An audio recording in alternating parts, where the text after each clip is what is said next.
Alors dinañu ko jéem waxtaan bu am solo ci wàllu ko tàggat yaram tout d'abord Mbaye Jacques la fédération égyptienne de football def plainte contre le Sénégal plainte bi li ñu ci wax moom mooy mbirum racisme ak violence la ñu nemmeeku yéen waa fédération bi jot ngeen ci xibaar boobu lan moo ci seen taxawaay.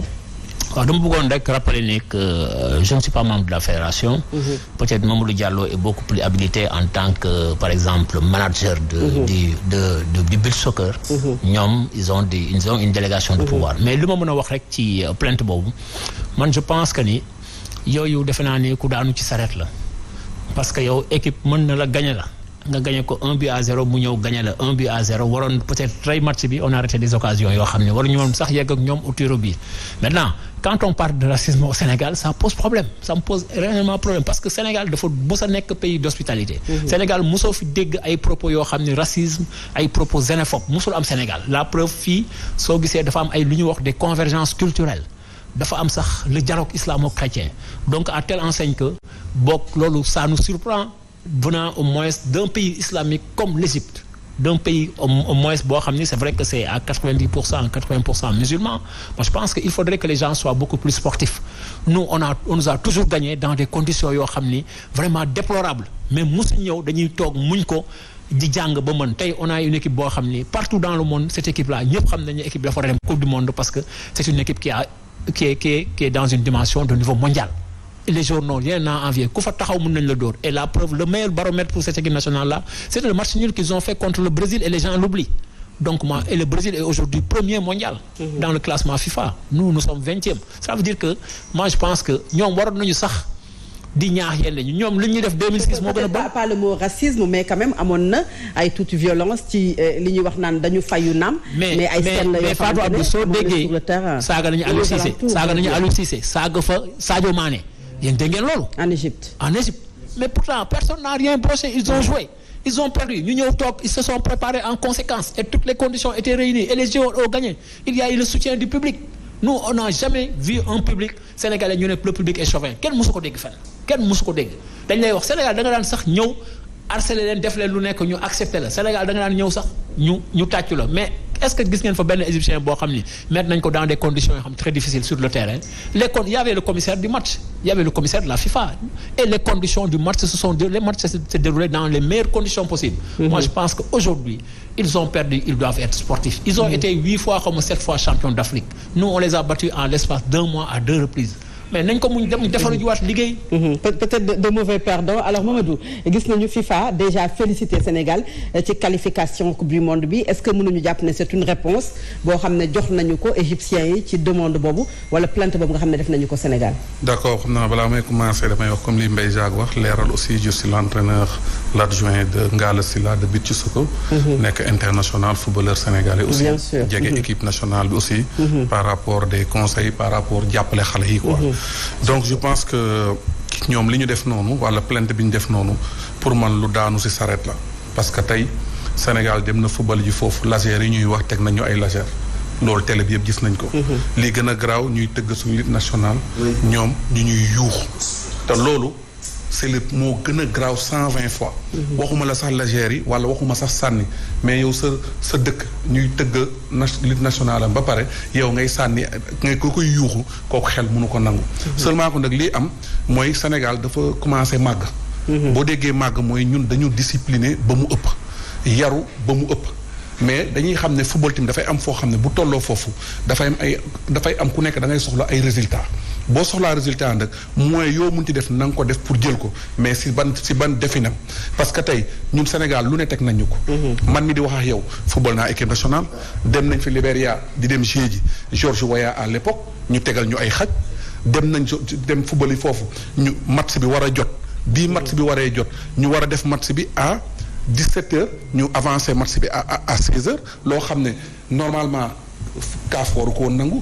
c'est-à-dire ñun ñëpp ku ci nekk. Nigeria également 98 ou 2000 ak Peter Schnittger 2000 je pense. li kii di wax. Mamadou Diallo ñun on est allé en Égypte lors des éliminatoires. non lors des éliminatoires de 2017 on est allé en Égypte ñu war a entraîner ñu indil ñu ay xaj ci biir terrain bi. ils ont lâché les chiens ñu war a ñëw match ñu war a jouer ak ñoom à 17h ñu ñëw stade 15h ñu tëj buntu bi pour rek ñu bañ a booy mënuñu sax échauffé wu. Donc vous voyez ñun on ne sait jamais de tout le temps les dirigeants sénégalais ce sont de grands dirigeants ils ont été toujours des gens yoo xam ni qui ont été très respectés sur le continent africain mosoo gis sénégalais mu ñëw fii ñu manqué ko de respect wala def ko loo xam ni étranger ñu manqué ko de respect wala def ko loo xam ni su demee il va se plaindre dans son pays amul ça n'a jamais existé donc ça yooyu yëpp dal na tey Sénégal mais xam nga tamit sport da ngay évoluer da ngay gagner expérience c'est-à-dire ne ñun si côté boobu dañ si gagné wuloon benn expérience wala même buñ ko gagné yaru bi. dañuy doog a yaru bi ak teraanga bi dafa demoon ba dafa ëpp.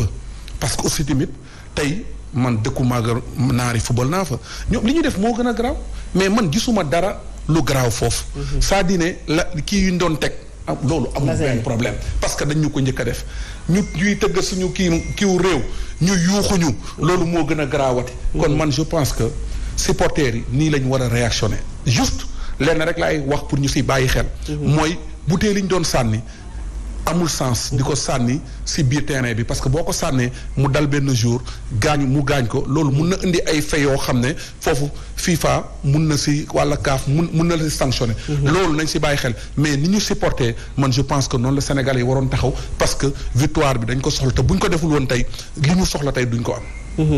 C'est clair alors Issa yéen également vous da ngeen déterminant ci cette qualification de l'équipe du Sénégal pour la Coupe du Monde parce que ñëpp nee nañu peuple bi taxawaayam daf ci am solo peuple bu ñu waxee nag dañu jiital tout le peuple sénégalais et le 12e gaynde ngeen représenté leen laser yi gis nañu ko mais également est-ce que di bàyyi xel comme ni ko Mamadou waxee parfois yenn sànni yi que mën na indil Sénégal ay gàllankoor ci CAF. mooy Fatou Abdou alhamdulilah rabbil alamin dañu sant yàlla bu baax.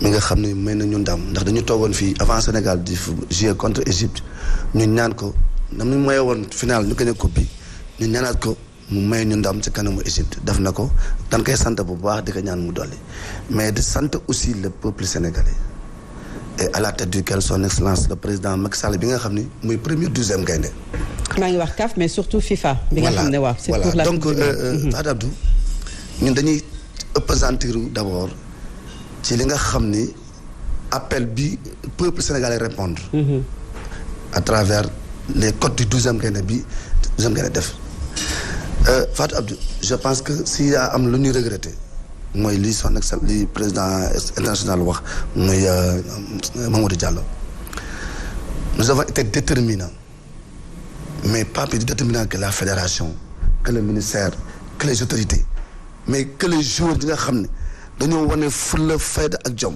et tout ceci bi nga xam ne dañ koy def ba pare di ko compté woon ci ginnaaw 12e gaynde peuple sénégalais taxawaay bu mat sëkk fulla ak fayda xam ni nation Sénégal bu soxlaa ñëpp la répondre Fatou Abdou caravane fa la jógee Mali xam nga tellement y a un problème entre Sénégal et Mali ak les frontières mais def nañ autorisation ba traverser ba ñëw ñii jógee Gambie ñii jógee Mauritanie ñëpp nekk benn xool benn direction nekk ci ginnaaw les lions. mu am ndam mais man gisuma. benn génn waa fa ay laser tamit. mais laser yi attendez xam nga c'est ce qu'il faut pas oublier match bi aller-retour la woon.